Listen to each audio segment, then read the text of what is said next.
since the people of Guyana went to the polls, and yet there is no declared result. From the very beginning, we have been clear and said consistently that every vote must count, and every vote must be made to count in a fair and transparent way. Regrettably, we have seen a level of gamesmanship that has left much to be desired and has definitely not portrayed our Caribbean region in the best light. This is definitely not our finest hour, and we must not shy away from that reality. The Caribbean community is concerned at reports that the Chief Elections Officer has submitted a report to the Guyana Elections Commission, which is contrary to the directions given by the Commission and which does not reflect the results of the recount process as certified by the very staff of the Guyana Elections Commission and indeed witnessed by representatives of the political parties. Indeed, these numbers and the certification of them were also witnessed by our CARICOM Observer team. They traveled to Guyana in spite of the pandemic and the risk to themselves, and they scrutinized the recount process.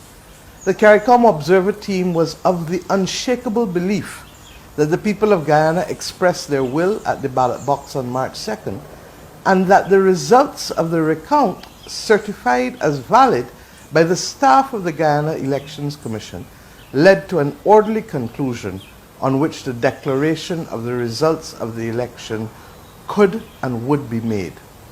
Therefore, we must ask, on what grounds and by what form of executive fiat does the Chief Elections Officer determine that he should invalidate one vote, far less over 115,000 votes, when the votes were already certified as valid by the officers of the Guyana Elections Commission in the presence of the said political parties? We must remind all that if there is any evidence of fraudulent or improper conduct, then there is a clear and well accepted route to deal with these matters. It is through an election petition to an election court.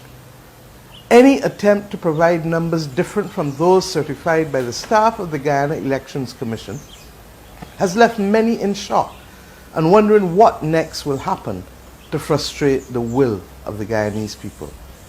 The role and focus of political parties must be useful and not obstructive in embracing and promoting the clear and express will of the people. And when we confuse and frustrate that will is when we begin to sow the very seeds of discord and acrimony that we are sworn to dissuade and discourage. The community holds the strong view that no voter must be disenfranchised in determining the credibility of this or any election. It is this commitment to a fair and transparent political process that led CARICOM to send 2 electoral observation missions, one for the elections and one for the recount. In addition, 4 Prime Ministers accompanied me to talk to both sides and to urge patience, especially after the loss of one life. We thank you, the Guyanese people, for that patience. As you await the finalization of this process, we urge again that you be patient and that you be committed to the fact that no electoral process can replace the life of any Guyanese, or anyone for that matter. There must be room for all, regardless of who wins and who loses. I assure you that the community remains committed to the people of Guyana and remains resolute that the report of its observer mission was very clear in its conclusions as to the will of the Guyanese people as reflected in the recount which they monitored.